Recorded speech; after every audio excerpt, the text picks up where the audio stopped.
Bon, j'ai pas grand-chose, là. J'ai pas grand-chose pour ouvrir.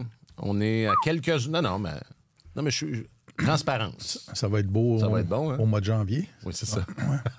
Mais c'est pas tant... Durant les jours sombres. Ouvrir ce balado, c'est ça, c'est pas comme si j'avais un sac là, avec des sujets, c'est plus comme au feeling. Alors, en janvier, le feeling va peut-être être meilleur. Tu reviens à des classiques comme... Genre votre couleur préférée, exact. on pourrait faire ça. Est-ce que Si c'est vous toujours étiez bleu? un animal.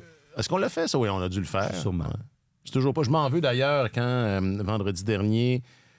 C'était quoi donc? On disait que David Reinbacher manquait peut-être un peu de confiance, puis il y avait une bonne blague à faire là, avec la question sur l'animal. Toi, David, t'es quel animal? Genre, un hamster? Tu sais, je l'ai échappé, puis je m'en veux. Et voilà, encore là, transparence bis. Est-ce que c'est toujours le bleu, votre couleur préférée? Non, on va pas là. Non. Ben, regarde bien. Oui, mais on va pas regarde bien. Non, mais entre nous, là, quand je vous ai posé cette question-là, il y a maintenant...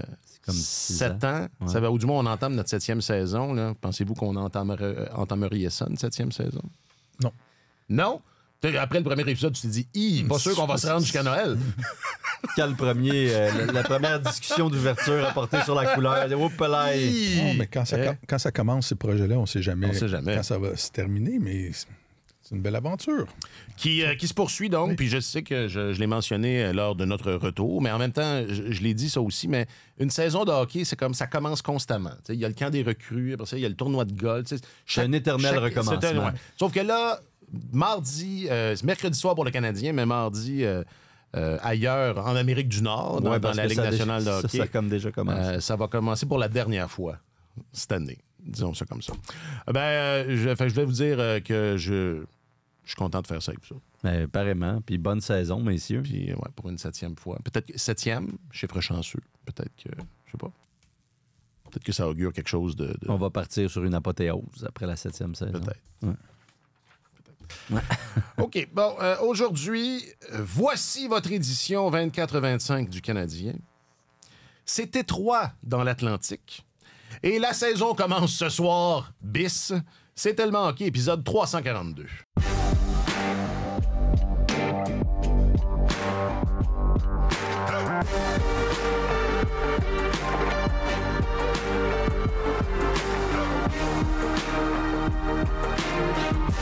Avec votre journaliste affecté aux affaires du Canadien et de la LNH, Alexandre Gascon. Salut, Alex. Bien heureux de l'être. Bonjour, messieurs. Et votre chroniqueur principal au service des sports, Martin Leclerc. Salut, Martin. Messieurs, je suis très content d'être avec vous. Je suis votre animateur, Alexandre Coupal. Oui, je trouve côté atypique, je te dirais, oui, les répétitions qu'on a eues dans les matchs, peut-être, j'aurais aimé ça d'en voir plus avec le groupe complet. Mais tu te fais diriger d'une direction avec les informations que tu as, puis de gérer le risque que tu prends. Mais côté, là, notre game collective, les choses qu'on a attaquées, je trouve qu'on est beaucoup plus en avant que l'année passée. De voir vraiment c'est quoi notre produit final. On est peut-être un petit peu en arrière, mais je pense qu'on n'est pas le seul à cause du genre de games préparatoires qu'on a eu face, pas juste nous autres, mais la Ligue en général. Mais ça va prendre une game pour voir où c'est qu'on est vraiment. Mais côté plan collectif, puis qu'est-ce qu'on a attaqué, je trouve qu'on est en avant des autres années.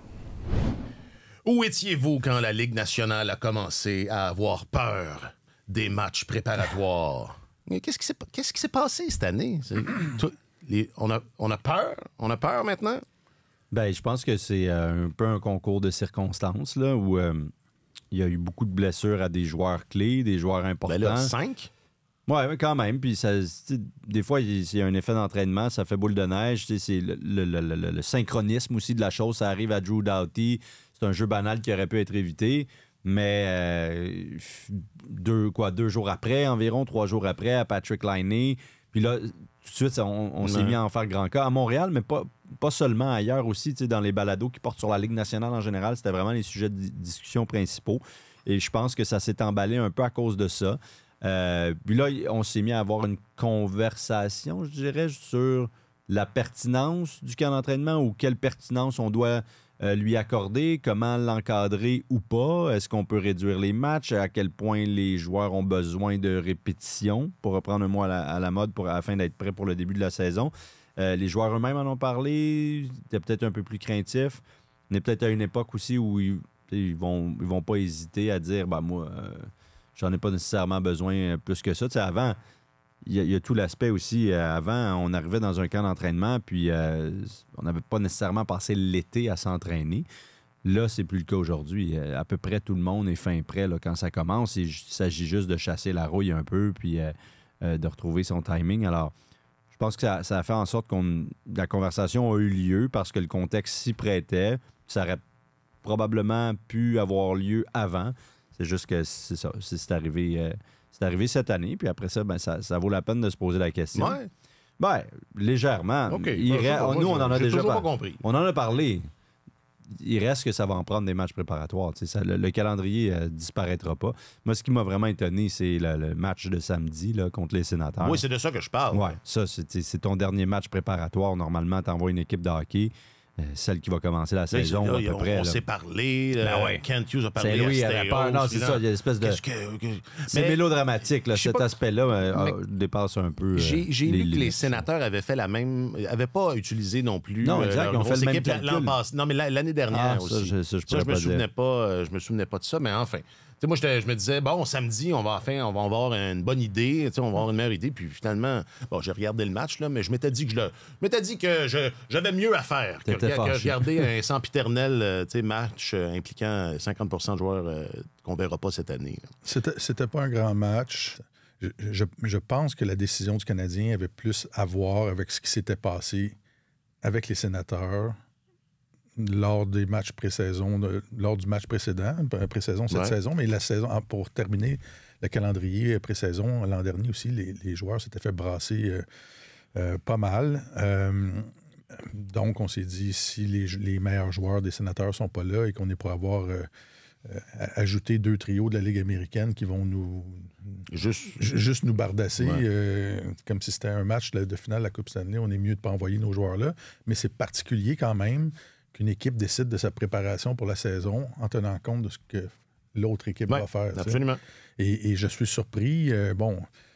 Kent Hughes a parlé avec son homologue pour savoir à quoi ressemblerait l'alignement des Sénateurs, mais je suis surpris qu'il n'y ait pas plus de collaboration que ça au camp d'entraînement. On l'a vu dès le début du camp, les Devils sont arrivés avec une équipe C à Montréal, alors que le Canadien avait ses bons joueurs en alignement. Dans l'alignement, il me semble qu'il y aurait moyen d'échanger un peu, de quel genre d'alignement tu vas avoir. OK, parfait, qu'est-ce que tu veux? Mais visiblement, il n'y a pas cette collaboration-là. Et ça fait en sorte, c'était juste le clou d'un camp qui a été très mauvais, à mon sens. Le Canadien, on a eu droit à 2 matchs où ça a brassé joyeusement. Il y a eu des expulsions et tout ça, et où on n'a presque pas eu de hockey. Je parlais du match contre les Devils, qui était un match contre une équipe C où on n'a pas pu évaluer grand-chose. Le Canadien a envoyé une équipe de la Ligue américaine légèrement plus à Toronto contre une formation aguerrie. Ça a permis de voir un peu où étaient les jeunes défenseurs, mais on n'a pas travaillé grand-chose. Et le dernier match, donc, c'était sur les 6 matchs pré-saison préparatoires, il n'y en a pas eu beaucoup qui ont permis de faire avancer grand-chose. Alors, c'est comme si le Canadien commençait à froid, à mon sens, contre les Maple Leafs mercredi. C'est exactement dans ce contexte-là que ça va commencer. Il y a plein de choses à voir, plein de choses à essayer de comprendre. On y reviendra parce que au niveau de la composition de l'équipe, là, je ne sais pas jusqu'à quel point ça a eu un gros enjeu, cette espèce de camp, ce bizarro camp. Mais assurément, au niveau de la préparation de l'équipe, notamment l'avantage numérique, on va en parler tantôt, là, je pense que c'est le meilleur exemple de ça. Mais pour ce qui est de la composition de l'équipe, parce que là, ce matin, hier soir est sorti les 23 joueurs qui allaient commencer la saison. Alex, tu as écrit là-dessus, c'est les 23 joueurs qui vont commencer la saison. Il ne faut pas capoter avec ça. C'est pas coulé dans le ciment. Mais je pense... le camp, à ce niveau-là, s'est déroulé plutôt rondement, malgré ce qu'on vient de dire, là, non? Pour ce qui est de la composition de l'équipe? Les joueurs qui avaient une place à consolider l'ont fait. Parce que les joueurs c'est ça, c'était pas nécessairement des joueurs de premier plan, évidemment, qui étaient en danger ou qui s'amenaient, à part Laine, mais bon, en a été écarté assez rapidement.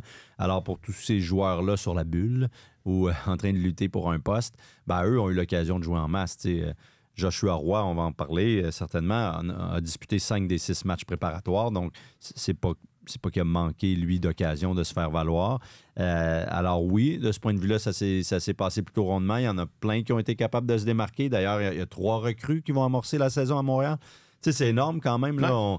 On parle, évidemment, c'est la reconstruction et tout, puis on dit qu'il n'y a pas grand-chose qui a changé. Puis quand tu regardes la formation, tu te dis effectivement, ça ressemble à l'année dernière parce que c'est peut-être plus dans les marges que les changements se sont opérés jusqu'à présent. Mais injecter 3 recrues dans une formation neuve de la Ligue nationale, c'est énorme. Là. D'habitude, il y a peut-être un poste à prendre par année, si on fait une moyenne à travers la LNH. Là, il y a un défenseur qui, je pense, va avoir un rôle important. Je pense à Lane Hudson, évidemment. Et pour ce qui est d'Oliver Kapanen puis Emil Heinemann, on verra. C'est un peu ce que je disais aussi. Là. On ne parle même pas de Barré-Boulet, mais il commence à Montréal. Saint-Louis a bien insisté sur le fait qu'on pense que présentement, ils peuvent nous aider. Mais c'est absolument pas coulé dans le béton. La formation du 9 octobre, là, demain, quand on va amorcer la saison contre les Leafs, c'est symbolique. Puis donc, pour cette raison-là, ça marque les esprits un peu plus. Mais ce n'est qu'un cliché de la formation du Canadien à un moment précis de la saison, c'est-à-dire au début. Puis ça ne vaut pas plus nécessairement que celle du 11 novembre puis que celle du 22 février. Donc, je pense qu'il faut le prendre un peu comme ça. Date aléatoire, là. Date aléatoire, que ce sont des dates importantes. Parce que le 22 février, je pense que c'est la Coupe des 4 Nations. Donc, il n'y aura pas de formation du Canadien à ce moment-là. Mais bref... alors, dans ce contexte-là, les jeunes ont quand même pu tenter de se démarquer. Il y en a qui ont brillé un peu plus, d'autres un peu moins. Ça a permis aux Canadiens de faire cette évaluation-là, d'injecter du sang neuf. Et c'est ça, il ne faut pas capoter avec ça, comme c'était un peu le cas sur les réseaux sociaux. Hier, j'ai publié mon premier tweet de trio. D'ailleurs, on ne dit plus un tweet. Là. On dit on dit un tweet. X. Non. J'ai envoyé un... Non, dans l'univers, dans la stratosphère. C'était un tweet sur Twitter. C'était sur Twitter. C'était un gazouillis. C'est ça. Que j'ai envoyé. Mon premier tweet de trio, donc, de la saison. Et j'étais émotif. C'est toujours un moment particulier. Le premier de 10 000. Exact. Ouais. Et il y a eu de la réaction, là, au pouce carré. Là, ça demeure un microcosme, là, Twitter. Fait on va pas en faire grand cas, mais tout le monde chialait, évidemment. Là, ça, c'est tenu pour acquis, mais... Comment ça, Yoel Armia sur le deuxième trio, puis moi, je mettrais Kapanen là, puis Josh Anderson, c'est un scandale, puis mon Dieu. Calmez-vous le pompon. Je vais me faire l'écho de cette chambre-là. Tu regardes le troisième trio, puis tu toi, dis, ça t'a fait de la peine. Hein? Tu dis, on va y arriver à Joshua Roy, mais moi, je le voyais sur ce troisième trio-là. Mais tu regardes ça, tu sais, j'ai rien. Barré-Boulet, je pense que c'est un joueur de valeur, là.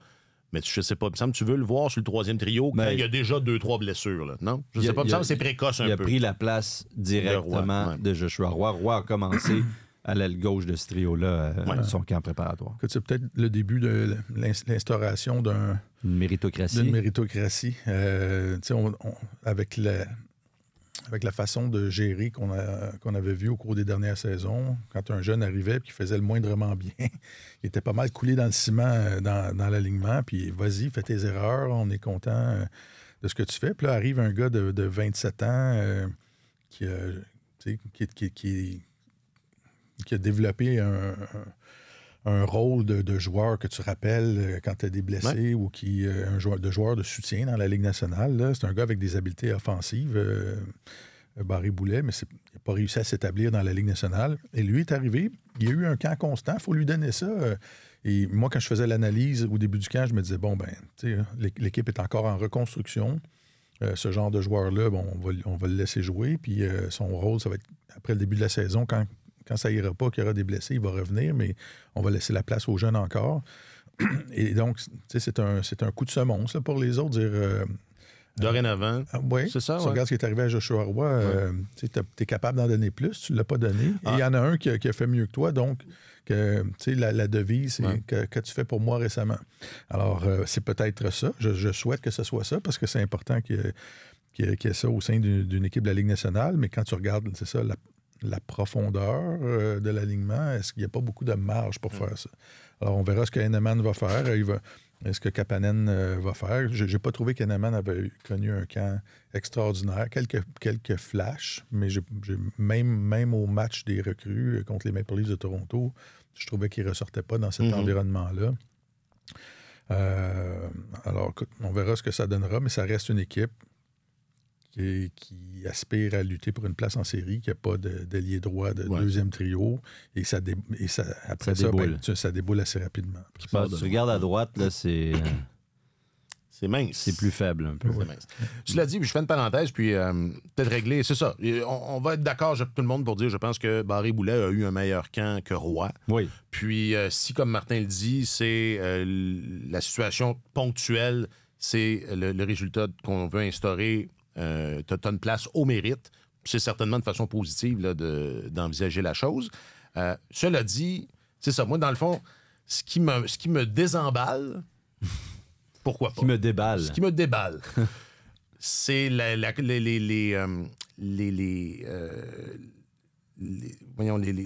les assemblages qu'on fait. Moi, je regarde ce trio-là, puis Dvorak Anderson, là, tout de suite, je peux vous le dire, là, ça marchera pas. Et ça, je pense que la réaction des partisans, si teintée de Twitter soit-elle, là, parce que c'est rarement de bonnes nouvelles, ou en fait, c'est rarement joyeux sur Twitter, je pense qu'il y a de ça là-dedans. Si tu regardes ça, puis tu fais, j'ai de la misère à y croire. Ouais, ben, c'est une équipe qui a de l'air de ce qu'elle est, tu sais. Ouais. C'est un petit peu ça aussi, là. Il faut ramener les choses... faut garder les pieds sur terre, là, parce que on nous a parlé faiblement d'être dans le mélange là, cette année. On a dit le portrait. Nous allons suivre Martin. Le portrait. Nous allons suivre le leadership de Martin. Parce que Martin trouve les bons mots. Moi, je fais la traduction littérale. Oui. D'ailleurs, chapeau, je ne sais pas si vous avez lu la conversation sur Stack de nos confrères de la presse, mais il y a de l'anglicisme, il y a de l'expression anglaise traduite au pouce carré. Ah oui, hein? Ouais. C'est une fenêtre sur nos conversations habituelles, je dirais, sur la vie. C'est ça. Mais, heureusement, on ne les reproduit pas par écrit. Nous, non. Nous, non. Non. Alors, bref, flèche envoyée aux collègues. Prenez ça! Non, mais je trouvais ça drôle au début, puis comme... Après, ça te tannait. Qu'est-ce que je disais, là? Comme mon style d'animation. Oui. C'est la même chose. Alors oui, donc c'est une équipe qui a l'air de ce qu'elle est, c'est-à-dire qui n'a pas progressé beaucoup depuis l'année dernière. Oui, il y a des signes encourageants. Essentiellement, cet été, qu'est-ce qui s'est passé? Bon, ils ont repêché Ivan Demidov, qui n'est pas là, je ne l'apprends pas à personne, et ils ont mis la main sur Patrick Laine pour stimuler l'attaque qui était déficiente, ou qui est déficiente. Laine est blessé, Demidov, il faut attendre encore un peu. Puis sinon, on fait du réaménagement, des petites rénovations par l'intérieur, mais ça reste que la maison ne sera pas plus grande. Là. Donc, on déplace les meubles. C'est plus ça, en fait, oui. On déplace les meubles plus qu'on rénove. Et ça donne ce que ça donne. Alors, il faut pas... c'est ça. La direction a vraiment des bonnes lignes de communication où on sent qu'elle monte un palier à chaque année. Un petit palier au tournoi de golf, là, c'est là qu'on donne le ton communicationnel de la saison. Voilà, à chaque année, monte une petite marche. Puis cette année, c'est le mix, mais le mix peut avoir la définition très large, le portrait peut être large. On sait plus ou moins ce que ça veut dire, mais comment ils vont juger le succès du mix, ça, je pense que c'est à géométrie variable, puis qu'on va peut-être nous en servir... différentes versions, plus la saison va avancer. Mais ultimement, ce n'est pas une équipe qui a changé beaucoup. Et on mise sur la progression interne, même si ça, c'était la thématique de l'année dernière. Là. C'est encore le cas aujourd'hui. Une bonne thématique, c'est une bonne thématique. Exact. Là. On va pas c'est pas mal, la là. thématique constante d'une reconstruction, la croissance interne, on s'entend. Là. Donc, ça l'est encore aujourd'hui. Et c'est ça. Alors, mais il ne faut pas s'attendre à des miracles parce que, oui, on arrive avec des recrues. Oui, il faut les faire jouer. C'est ça le but d'une reconstruction, mais c'est très rare que ce sont les recrues qui vont transporter une équipe sur leurs épaules. Ça arrive pratiquement jamais. Ça ne sera pas le cas cette année. Ça va être de l'aide, de l'apport, du soutien, mais ça ne devrait pas être plus que ça. Puis si ce l'est, ce sera une très agréable surprise. OK. Probablement menée par Hudson. Et tu nous ramènes au même thème dont on parlait tantôt, parce que d'une autre façon, c'est que je pense que le potentiel de croissance interne, il se trouve dans la façon de diriger l'équipe. Si l'équipe est dirigée de façon plus stricte, Classique, on parlait de méritocratie tantôt. Ouais. Normal. C'est-à-dire pour gagner. C'est ça. Parce que c'était pas le cas. On l'a répété de toutes les façons possibles au cours des 2 dernières saisons que cette équipe-là n'était pas dirigée pour gagner. Là, si on presse le citron et que c'est le gardien le plus performant qui est dans le filet soir après soir, peu importe lequel, s'il y en a un qui est dans une bonne période, ben vas-y, mon vieux, stop des rondelles jusqu'à ce qu'on ait besoin d'un autre. Ouais. Et si un joueur qui est plus performant qu'un autre, ben, qu'on lui donne une promotion au sein d'un trio supérieur, qu'on démantèle. Si le trio numéro 1, qui semble immuable, à un moment donné, traverse une mauvaise passe, ben, qu'on joue avec ça. Et c'est ça, en dirigeant de façon plus agressive, il y a une certaine marge de points à aller chercher, à mon sens. Puis, écoute, on verra ce que ça donnera, là, mais c'est la même équipe.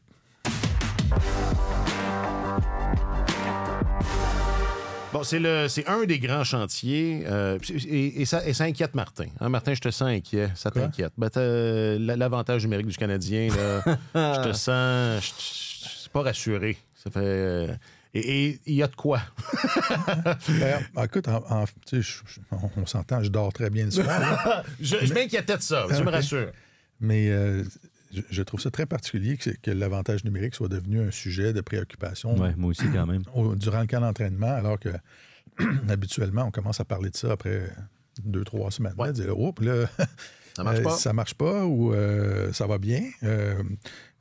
Et c'est un sujet intéressant pour plusieurs raisons. Premièrement, parce que la direction de l'équipe a promis une progression au classement, parce que cette unité-là est importante dans ça. Si le Canadien veut progresser au classement, il faut qu'il marque plus de buts. Une 30aine de buts de plus, c'est quand même pas rien. Là. Et il faut qu'il en accorde une 30aine de moins, mais ça, parlons juste de... C'est pas compliqué, là, c'est le même chiffre. Parlons juste de l'unité d'avantage numérique. Martin Saint-Louis a pris la responsabilité de ça. C'est la première fois qu'on va pouvoir quantifier le travail de l'entraîneur-chef du Canadien dans quelque chose. J'apporterai un bémol là-dessus. Je pense que Martin Saint-Louis était très impliqué dans l'unité d'avantage numérique. Je sais qu'il participait, mais c'est lui maintenant qui a la seule... C'était Burroughs qui avait le titre, mais je pense que c'est Martin. OK. Ce qui n'est pas rassurant, parce que, en tout cas... We'll see. Ouais. Donc, c'est ça. Et ce sont les mêmes joueurs. C'est le noyau de l'équipe. Ceux qui sont les mieux payés, qui sont considérés comme étant ceux qui vont porter cette équipe-là sur leurs épaules lorsqu'elle voguera vers le succès, lorsqu'elle connaîtra le succès, et qui font partie de cette unité-là. Et ils n'ont pas eu énormément de succès au cours des dernières années. 27e, si ma mémoire est bonne, la saison dernière. L'avantage numérique allait quand même bien jusqu'au mois de janvier, là, était autour de 20 %. C'est vrai, tu as raison.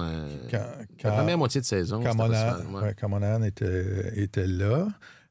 Mais il y a des traits de caractère de cet avantage numérique-là que moi, je trouve qu'ils font partie de son ADN et font en sorte que c'est difficile d'avoir un bon avantage numérique dans ce temps-là. Puis ça, j'ai juste publié un texte, je pense avant-hier, soulignant les mauvais traits de caractère de cette unité-là. Premièrement, en défense, 12 buts accordés quand l'équipe était en avantage numérique. C'était le pire bilan dans la Ligue nationale. Ça témoigne d'une certaine nonchalance. On ne prend pas bien soin de la rondelle, comme on dit en langage de hockey. Nombre de revirements commis, 62, le plus haut total dans la Ligue nationale en avantage numérique. Encore là, ça peut être... c'est pas un chiffre fiable à 100 % parce que tous les statisticiens dans la Ligue ne travaillent pas de la même façon, mais quand même, le Canadien a joué 50 % de ses matchs sur la route. Il a été crédité de 62 revirements. 27e rang dans la Ligue pour le nombre de pénalités écopées, minutes de pénalité en avantage numérique, 45 minutes. Ça, c'est un symptôme de manque d'effort. Tu perds la rondelle, t'accroches, tu te places pas. T'es pas bien placé. Du fait que tu es en difficulté. Oui. Au-delà du manque d'effort, des fois, c'est juste parce que l'unité d'infériorité numérique est capable de te placer en difficulté. Exactement. 25e rang pour le nombre de rebonds récupérés devant le filet. Donc, ça veut dire que quand on réussit à acheminer une rondelle au filet, il n'y a pas de... il n'y a pas souvent quelqu'un qui est là pour récupérer le rebond, pour aller dans la zone où ça fait mal, pour essayer de marquer des buts qui ne sont pas élégants. 21e rang pour le nombre de tirs décochés depuis la zone privilégiée, là, qui donne les meilleures chances de marquer. Donc, ça témoigne d'un jeu périphérique, encore une fois.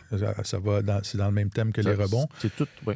Alors, ce ne sont pas des bonnes habitudes de travail. Et normalement, quand tu diriges une équipe de hockey,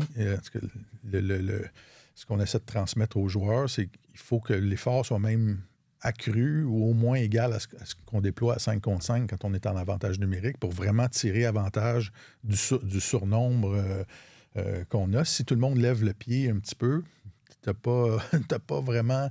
la défensive est aux aguets, tout le monde est bien placé défensivement du côté adverse. Et si tu joues mollement l'avantage numérique, c'est difficile d'avoir du succès. Alors, je pense que la tâche de Martin Saint-Louis, ça va surpasser juste le fait de faire des dessins au tableau pour dire on va essayer ces lignes de passe-là ou on va essayer... c'est pas juste une question de patron de jeu. Là. C'est ça. Je pense qu'il y a une question de mentalité à avoir aussi...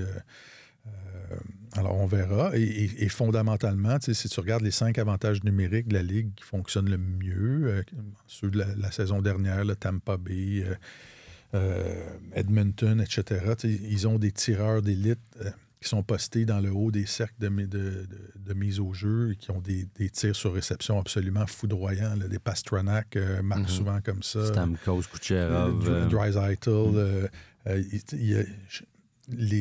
Vraiment, les unités qui fonctionnent bien ont recours à ça. C'est l'arme que le gardien ne peut pas parer là, quand on fait bien circuler la rondelle et que les tireurs d'élite peuvent utiliser ça.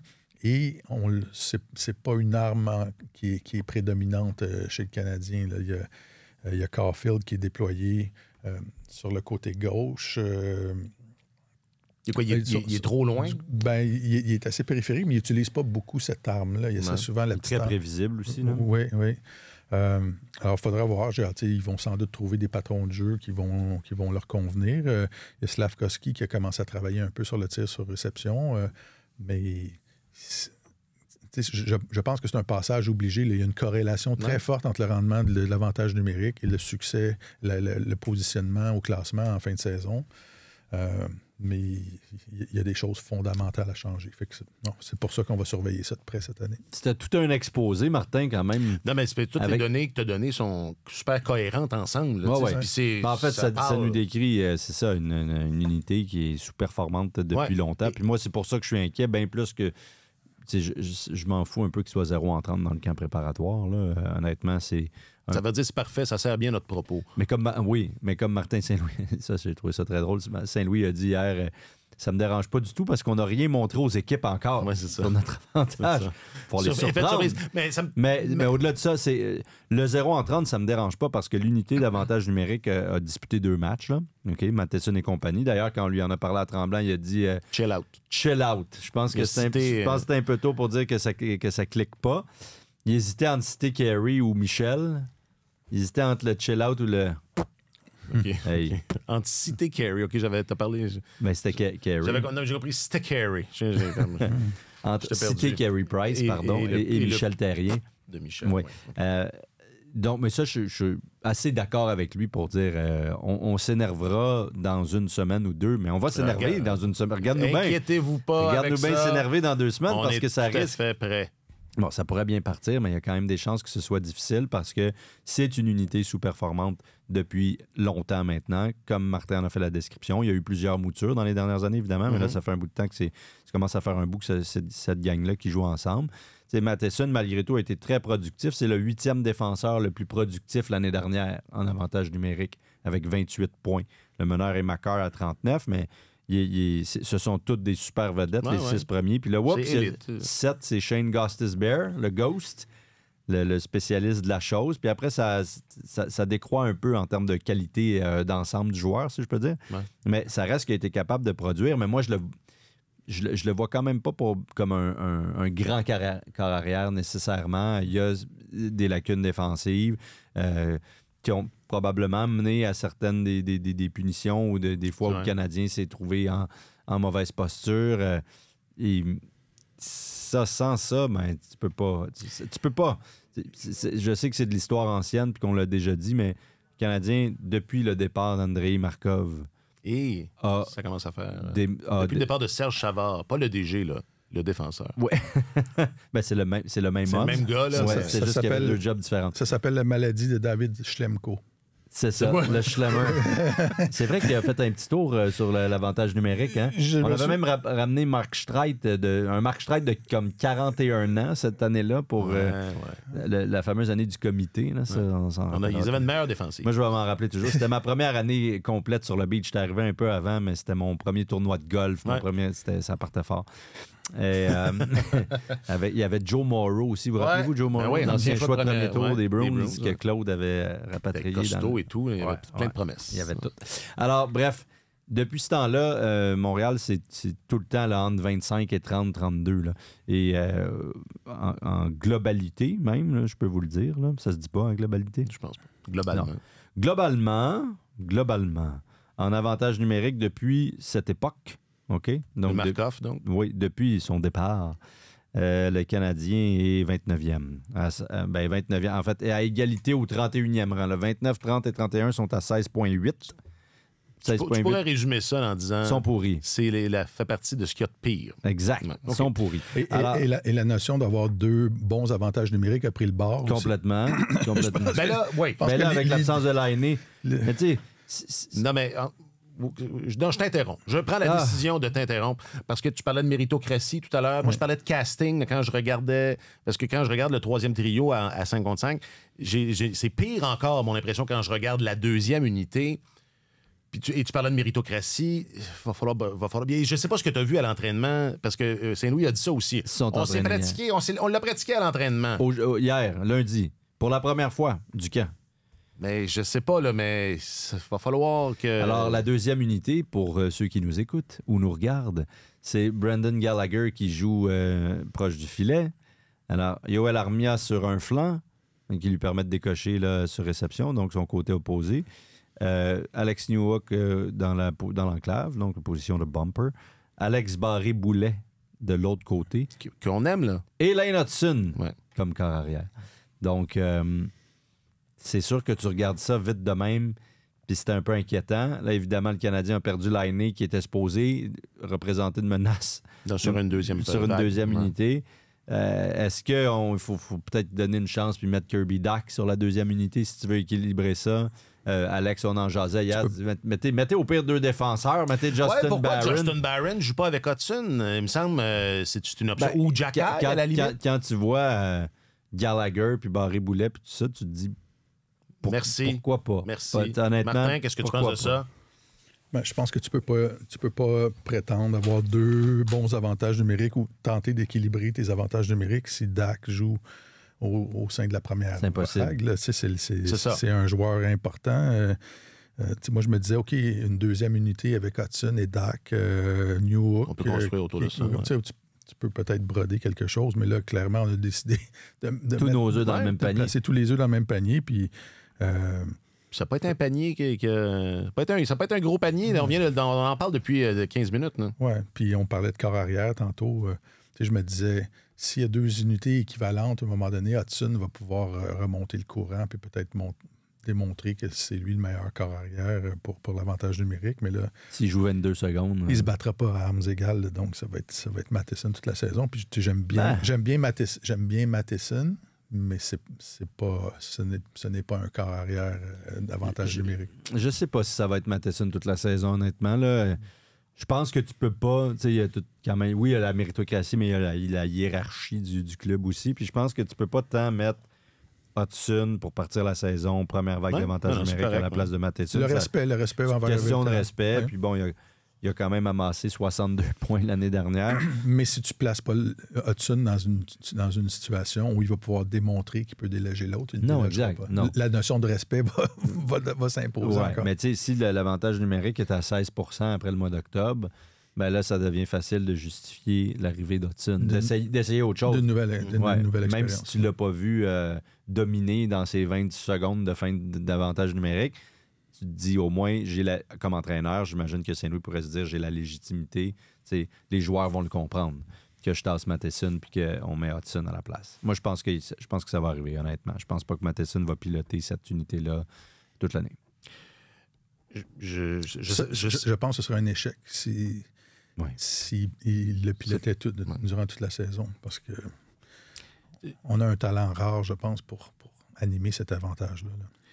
Je ne sais pas quoi penser, parce que quand on regarde ça sur papier, peut-être ça va fonctionner, là, mais ce à quoi ça ressemble, là, c'est comme l'an passé. La première vague va jouer 1:30 minimum sur les 2 minutes. La deuxième unité va avoir les miettes. Ils ont, sur papier, c'est pas, ça fait pas peur. Ça va peut-être cliquer. Là. Je sais pas, peut-être que Armia, Hudson, ça va cliquer. Mais tu sais, jusqu'à quel... C'est quoi le niveau de patience, là? Je sais qu'il est tôt, là, puis on commence, là, mais... Ça dépend d'à quel point ça devient une méritocratie ou pas. Si on en revient, on en revient revient au point de Martin. Ça va être Leclerc.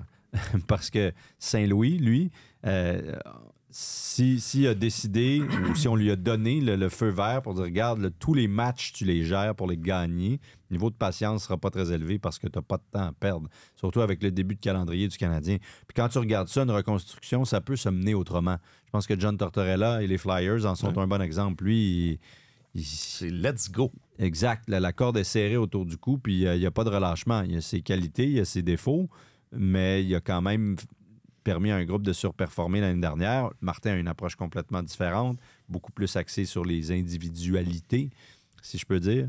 Et ça paie dans bien des cas, mais là, il va falloir qu'il soit probablement un petit peu plus intransigeant sur le jeu collectif, là, s'il veut amener cette équipe-là ailleurs. Et c'est possible de le faire. Ils ont amassé pas mal de joueurs de talent dans leur tête, là. Les prochaines étapes, ça va être plus d'attirer des joueurs autonomes, peut-être compléter encore quelques échanges, mais l'accumulation d'espoir puis de choix top 5, c'est supposé être terminé. Donc, Martin devrait diriger en fonction de ça. Et si c'est le cas, je pense pas que le niveau de patience va être très, très, très élevé. Bon. OK. Hey, on va, à l'occasion, parce que les gens nous posent des questions sur YouTube, notamment...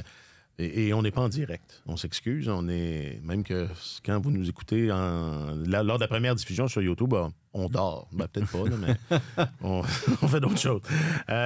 Donc, à l'occasion, je vais continuer de faire ça. Puis à l'occasion, je vais continuer d'en placer une. Puis ça peut être sur YouTube, mais sur n'importe quel réseau social. Mais puisqu'on parle de l'avantage numérique, Yann Gaudreau sur YouTube disait pourquoi pas Matheson et Hudson sur une première vague du power play? C'est une idée. C'est une idée. C'était pas... auparavant, c'était normal de dépêcher 2 défenseurs. Oui, c'est ça.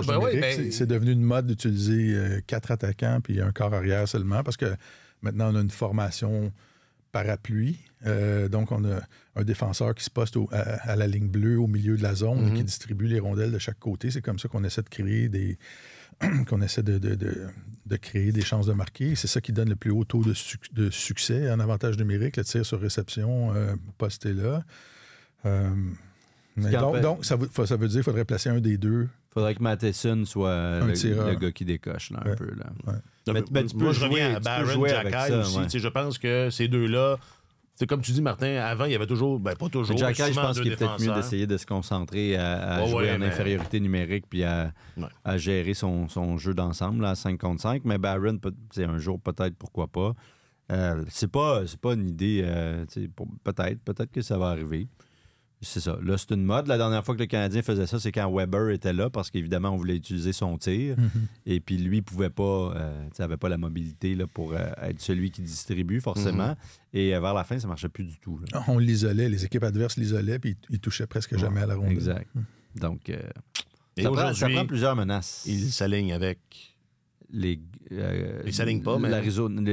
l'Utah. Ouais, le premier joueur de l'Utah qui sera intronisé au temple de la renommée.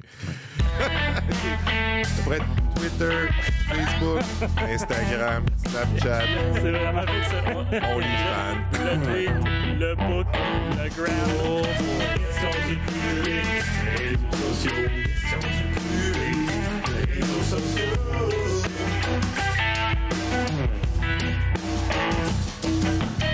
Questions du public, réseaux sociaux. Alors, on a sondé les âmes de ceux et celles qui suivent les réseaux sociaux de Radio-Canada Sport à l'aube de cette nouvelle saison dans la LNH. Cette saison, j'ai vraiment hâte de voir, 3 petits points, dans la LNH. Il y a toutes sortes d'affaires. Ça va nous permettre de faire un petit tour d'horizon. Puis juste après, on va conclure l'épisode avec un petit... je disais, c'était Détroit dans l'Est. À vrai dire... C'est Détroit dans l'Est? C'est Détroit dans l'Atlantique, pardon. C'est ça le problème avec la reconstruction du Canadien, c'est qu'il n'y a pas assez d'équipes qui font les séries. Ça, c'est ça mon opinion. Non, mais reste que c'est maintenant 8, c'est maintenant moitié-moitié avec l'ajout. Enfin, j'ai constaté ça. Là. Au baseball, il y a moins de la moitié des équipes qui font au football. Et ça intéresse personne. Et au football aussi, il y a moins de la moitié des équipes. Donc, j'ai hâte de voir Charles sur Facebook. Une autre sortie des Leafs au premier tour. C'est bon, ça. Les Leafs, c'est pas tant... Nous déçoivent jamais. Non, mais je ne sais pas. Ça regarde pas tant mieux. Je vois pas pourquoi ça regarderait mieux. Claudia, toujours sur Facebook. La course au trophée Calder, la revanche des Oilers. Tout le monde a mis Oilers pour gagner la Coupe Stanley. Êtes-vous de ce... J'ai pas réfléchi Parfait, à ça encore. C'est pour nourrir. Je vous nourris vos âmes. C'est vrai qu'il y a beaucoup de gens qui donnent les Oilers favoris. Je trouve ça particulier parce qu'ils ont quand même subi de gros changements à la ligne bleue. Et quand tu te rends loin en série, normalement, c'est parce qu'il y a une stabilité en défense et tout ça. Alors, on verra ce que ça donnera. Mais, et pour l'autre commentaire, c'est vrai que la course au trophée Calder va être intéressante cette année. Est-ce qu'on va avoir un cheval à Montréal dans cette course-là? C'est possible. Sans nommer personne, là. Simon, toujours sur Facebook. Première saison complète de Patrick Roy avec les Islanders. Hein? Ben oui. Ouais, non, mais... C'est que chez nous.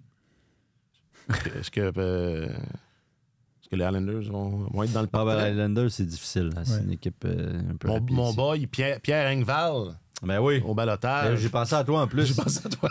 Non, c'est vrai, parce que c'est toujours ton choix de joueur. Le Dustin Penner au maître. Ça marche pas. Non, ça marche pas. Il y a aussi Jack sur Twitter qui mentionne que lui a hâte de voir André Tourigny et le Utah HC, d'ailleurs, qui débute sa saison. Moi, j'ai vu le nom de Tourigny assez haut dans les probabilités d'entraîneur congédié. Je pense que c'était... Ça me surprend, ça. Mais je pense que c'était appuyé juste sur le fait que là, l'argument, c'était c'est une nouveau nouvelle équipe, ils vont vouloir faire un splash. Mais moi aussi, je pense que Bill Armstrong et lui, c'est solide. C'était pas ça l'entente entre Armstrong et Tourigny à la base, mettons. Écoute, l'équipe de l'Utah a fait... L'organisation a fait des ajouts très intéressants. Là, ils ont été chercher un gars comme Sergachev en défense. C'est un ajout majeur. Ouais. Mais je pense que juste...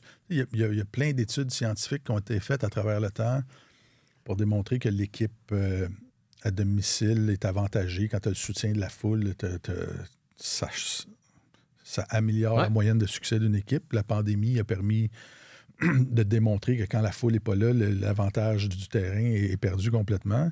Et je pense que juste le fait que cette équipe-là se retrouve dans un amphithéâtre qui va être plein, que les gens vont capoter sur leur... où les gens vont vraiment être en amour avec leur équipe, vont la soutenir à la vie, à la mort, ça va donner un petit... Ça va donner un petit oomph qui va faire progresser cette équipe-là au classement. En faisant abstraction des améliorations faites à l'alignement. C'est ça. Ouais, mais tu peux pas t'attendre comme propriétaire à ce qu'il participe aux séries cette année. Là. Fait que c'est pour ça que je pense pas que Tourigny soit autant sur la sellette. Non, c'est ça. Ça me paraît très mal avisé pour un nouveau patron, appelons ça comme ça, là, de faire des changements drastiques comme ça rapidement. Voilà, c'était la Minute HEC. Sur YouTube, il y a GB qui dit « Comment va se débrouiller Pierre-Luc Dubois avec les Capitals? » Les Capitals qui ont fait quand même plein de changements qui ne sont pas inintéressants. Non, je ne sais pas qu'est-ce que ça va... Ils essaient bien des affaires. Oui, en fait, l'idée, c'est de rester le plus compétitif possible pour Ovechkin. Là. Ils savent qu'ils ne gagneront pas la Coupe Stanley, mais ils essaient de se renflouer quand même. Ils retardent le plus possible la déliquescence. Ils sont à la dérive puis ils s'accrochent à tous les morceaux de bois qui apparaissent autour d'eux pour essayer. Ça va leur permettre peut-être de respirer encore un petit peu avant de couler. Est-ce que Ovechkin pas cette année. Wayne cette année, non? Non. Ça lui en prend 42. Pas cette année. D'accord. Puis un petit dernier sur le Gram. Dallaire aux pommes qui dit j'ai hâte de voir, est-ce qu'il y aura un défenseur de 100 points, un marqueur de 70 buts et un joueur de 2 points par match, c'est-à-dire 164 points? Non. Aucune de ces réponses. Un quoi? Ben, un joueur de 164 Un défenseur de 100 points, un Ah. buteur de 70 buts ou un marqueur de 164 points, 2 points par match. Non.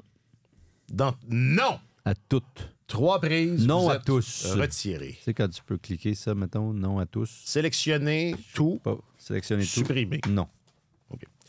On complète avec un petit tour d'horizon. Je le disais à la blague, mais c'est un peu vrai.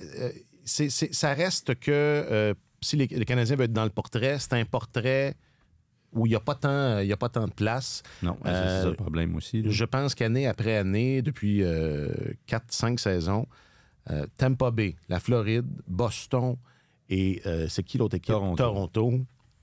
Encore cette année, êtes-vous capable d'imaginer qu'une de ces équipes-là sort du portrait? Non, puis théoriquement, les autres sont en avance sur le Canadien dans leur reconstruction. Tu sais, Détroit, moi, je ne m'inspire pas énormément. Là. Ils vont sûrement finir devant aussi, mais c'est pas nécessairement une équipe qui m'inspire beaucoup, sauf qu'Ottawa et Buffalo, il va falloir que ça se passe éventuellement. Ouais. Puis, À chaque année, on répète la même chose. oui, mais sur papier, ils sont en avance, pas mal. Donc, je vois absolument pas comment le Canadien peut s'en sortir là-dedans. Ça, moi, j'ai fait mon analyse, puis on verra ce que ça donnera à la fin de la saison. Là, mais ça fait depuis 6 ans, systématiquement, Boston, Tampa Bay, Toronto, les Panthers sont en série. Leur noyau est encore fort, le noyau de joueurs qu'ils ont, qui traînent l'équipe. La culture de ces organisations-là est forte. Ouais. Oui, il y a toujours des joueurs qui changent en périphérie du noyau, mais ce qui assure le succès d'une équipe, c'est le noyau puis la culture et la profondeur dans un certain sens. Tu regardes après ça, Ottawa vient... il y a un nouveau propriétaire, nouveau directeur général, nouvel entraîneur, nouvelle culture à Ottawa. Ils viennent d'ajouter un gardien qui est stable, ce qui était une plaie pour eux depuis longtemps. Jake Sanderson en défense... moi, il m'a vraiment impressionné. Il a juste 21 ans.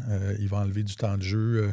On va faire moins jouer Thomas Chabot, qui jouait trop, qui jouait 25-27 minutes par match, qui était surutilisé, qui était moins performant, qui se blessait parce qu'il jouait trop.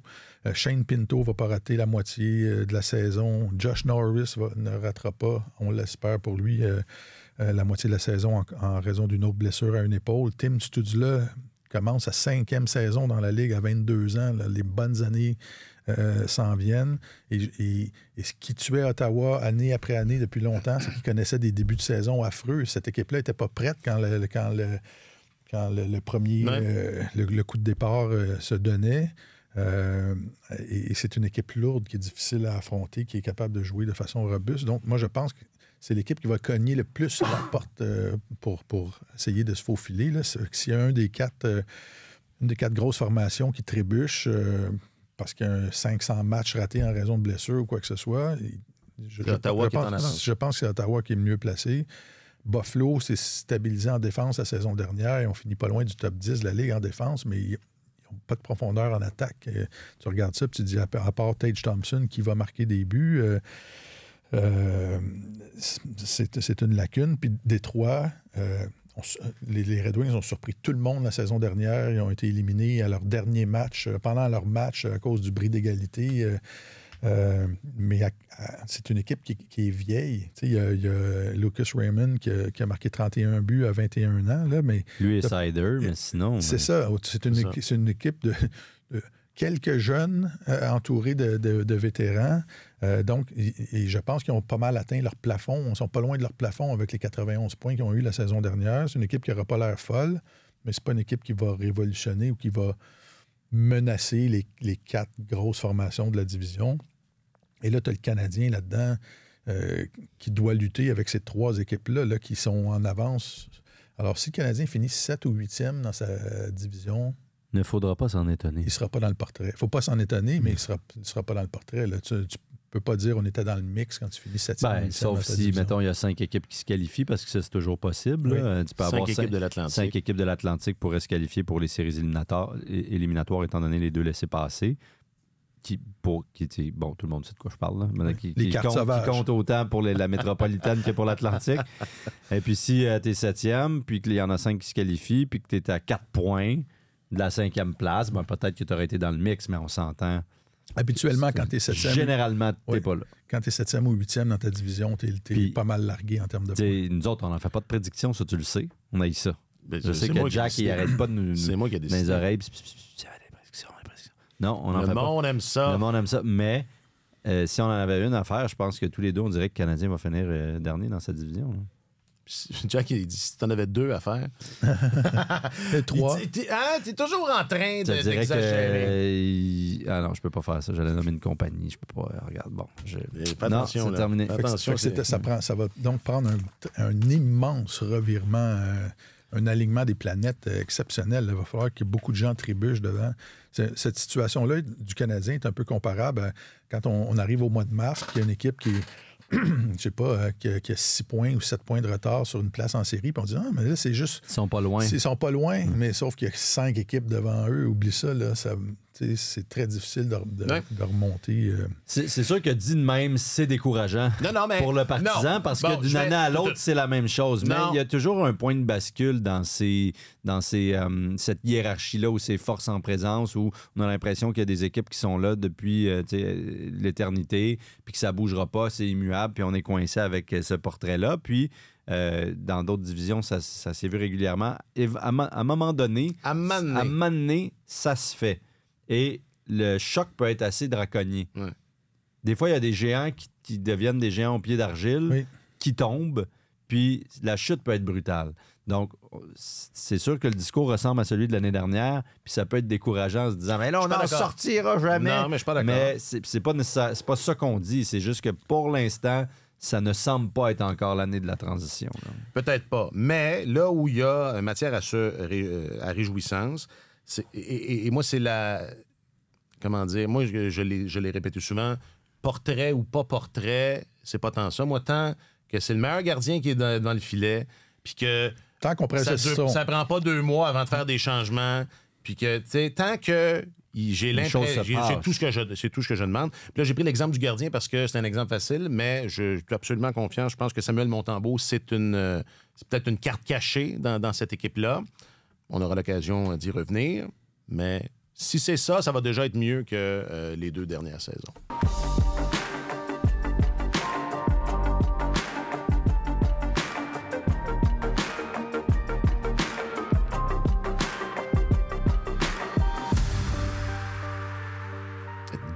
Deux saisons à regarder. C'est quoi? Sécher la peinture. Ouais. C'est... 2,5 même. Ouais. Puis le match, 2-3. puis il était au calendrier, pour paraphraser Craig Button qui parlait des Blue Jackets de Columbus. C'était des dates sur le calendrier, ces matchs-là. Alors, on va, c'est ça, avec un peu de chance, ce ne sera plus le cas. Alexandre Gascon, Oui. merci beaucoup. Merci beaucoup. C'est toi qui fais le premier match. As-tu une prédiction sur le spectacle d'avant-match? Ah. Est-ce qu'on va nous ressortir Le flambeau? un show? Généralement le flambeau, raté. quelque chose? Carey va être là. Ah oui! Chapeau de cowboy? Ça, c'est ma ou pas de prédiction. chapeau Je ne de sais pas. Là. cowboy? Je le sais pas. Parce je que sais pas. Jack, il veut des prédictions. Alors, Ben, j'ai dit Bas- Carey bas va de être là. cowboy, bas de Hey, cowboy, regarde, bas de je cowboy. me suis avancé en disant Carey va être là. C'est ça ma prédiction. Le chapeau, c'est ton ressort. OK? Parce que parce que j'en aurais t'as besoin d'un couvre-chef. Quand il fait soleil, il faut que j'ai pas le choix. Ce n'est pas une option. Merci le beaucoup, pro du Alex. couvre-chef. Hey, ça m'a fait plaisir. Bon début de saison. Je rappelle que tu es notre journaliste. Merci beaucoup. Affecté aux À vous affaires. tous aussi, hein? Et toutes. Oui, OK. Non, mais c'est Du moi qui- Canadien et de la LNH. Oui, je vais finir ma phrase. Oui, pardon. Martin Leclerc, bon début de saison aussi. Bon début de saison, bonne saison. Je Ouais. suis content qu'on. Enfin, ouais, Qu'on renoue. Ben, Qu'on le sens-tu? Avec l'action. Hein? Sens-tu que ça va être une vraie saison? Ben, je pense que ce sentiment-là était plus fort au tournoi de golf qu'il l'est présentement. Parce que le camp a été vraiment étrange. Ouais, c'est vrai. mais il y a beaucoup de choses intéressantes. Juste ne serait-ce que l'arrivée de Lane Hudson. Je pense que c'est le début de quelque chose. Ben oui. Puis savoir que je vais te retrouver dès demain soir sur la galerie. Ah, Ça, voilà. c'est toujours un beau moment. Sur ça. notre passerelle. Notre les garçons. spot. Martin Leclerc est notre chroniqueur principal au service des sports. Un grand merci à Jacques-Alexis Bernardin qui signe 2 fois par semaine. Tellement OK. Quand vous êtes là, d'ailleurs, cliquez j'aime. Cliquez j'aime, le pouce en l'air, pas le pouce en bas. Puis abonnez-vous, puis continuez les interactions. On apprécie énormément. C'est toujours un plaisir de vous lire. Je m'appelle Alexandre Coupal. Passez une bonne semaine et un bon début de saison à vous tous et à vous tous. sur tous les terrains et sur tous vos appareils. Radio-Canada Sport.